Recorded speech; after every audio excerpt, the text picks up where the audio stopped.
ان کی تقریر سے پہلے نعت ہے مختصر سی شاعر اسلام عبدالوہاب صدیقی صاحب کی، وہ نعت پڑھیں گے اور اس کے بعد انشاءاللہ حافظ صاحب کا خطاب ہوگا۔ شیر پنجاب، شیر اہل حدیث، جرنیل اہل حدیث حافظ محمد یوسف پسوری صاحب جلوہ افروز نے انشاءاللہ 3 بند پڑھا گا، اس کے بعد چھٹی کریں گا۔ اللہ دی توفیق نہ، لیکن بیدار ہو جاؤ، ہوشیار ہو جاؤ۔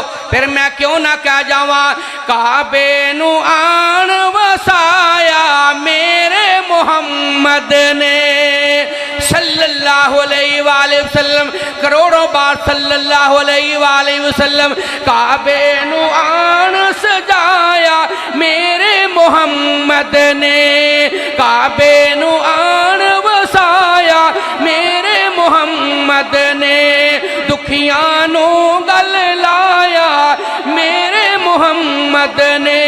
اچھے میرے آقا دیاں باتاں اچھیاں، اچھے میرے آقا دیاں باتاں اچھیاں، شب معراج ملاقاتاں اچھیاں۔ ذرا بول کے کہا سبحان اللہ۔ او نانا نا سمندری دی مرکزی اہل حدیث کانفرنس ہونا لیا، سیرت شاف معاشر کانفرنس ہونا لیا، جنوں نبی دی نعت نہ پیارے، ایماندار نے دوویں ہاتھ چک کے کہا سبحان اللہ، جزاک اللہ ماشاءاللہ۔ کعبے نو آن وسایا میرے محمد نے، دکھیاں نو گل لایا میرے محمد نے۔ اچھے میرے آقا دیاں باتاں اچھیاں، شب معراج ملاقاتاں اچھیاں، شب معراج ملاقاتاں اچھیاں۔ کیسا رتبہ پایا میرے محمد نے، دکھیاں نو گل لایا میرے محمد نے۔ کہ شیر پنجاب جرنیل اہل حدیث حافظ محمد یوسف پسوری صاحب اور دیگر سامعین کرام دی موجودگی میں میں کیوں نہ کہہ جاواں، تواڈے شایانہ شعر سنو گے انشاءاللہ مزہ آئے گا، تڑپ جاؤ گے، لہلہا جاؤ گے، مسکرا جاؤ گے۔ کعبے نو آن وسایا میرے محمد نے، دکھیاں نو گل لایا میرے محمد نے۔ شجرہ بھی سونے نو سلام کیتا ہے، شجرہ بھی سونے نو سلام کیتا ہے، جانور چل کے کلام کیتا ہے، جانور چل کے کلام کیتا ہے، پتھرانو کلمہ پڑھایا میرے محمد نے صلی اللہ علیہ وآلہ وسلم۔ کعبے نو آن وسایا میرے محمد نے، تیاں نمانیاں نو مار دیندے ہیں، زندہ بچاریاں نو گاڑ دیندے ہیں، تیاں دا شان بدایا میرے محمد نے، تیاں دا مان بدایا میرے محمد نے۔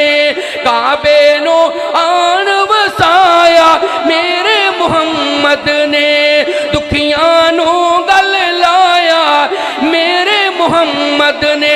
اور بت وچ کعبے دے سجائے کھڑے ہیں، بت وچ کعبے دے سجائے کھڑے ہیں، بت خان کعبے نو بنائی کھڑے ہیں، بت خان کعبے نو بنائی کھڑے ہیں۔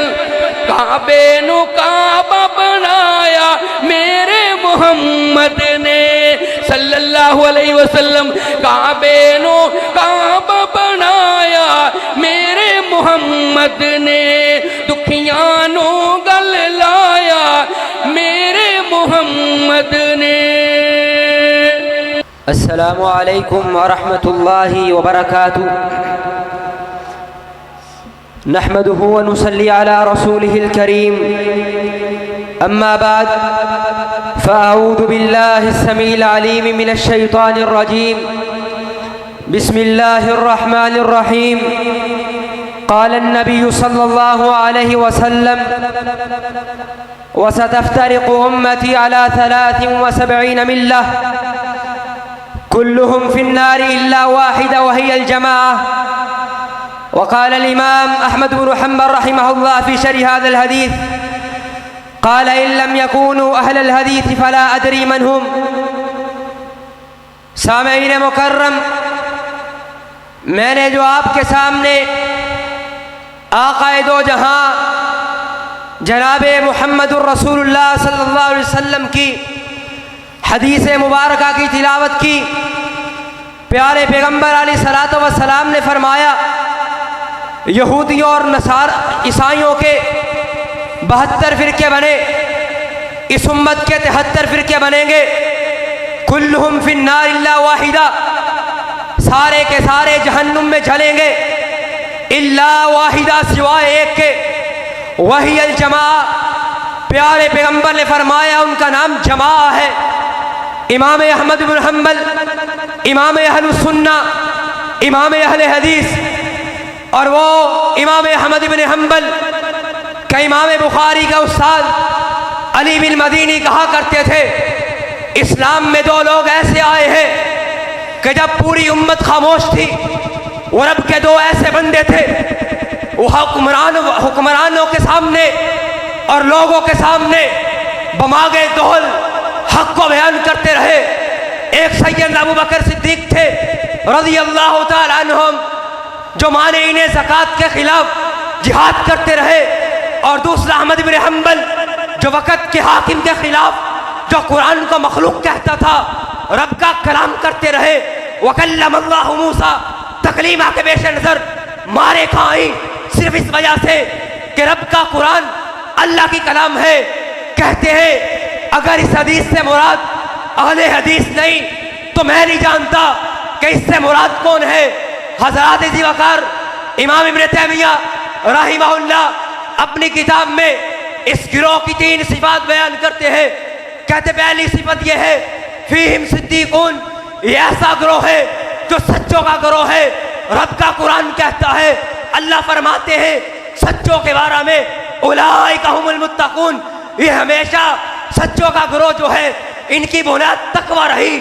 اور اہل حدیثوں یاد رکھنا سچ کی 2 قسمیں ہوا کرتی ہیں، ایک عمل میں سچ، ایک ارادے میں سچ۔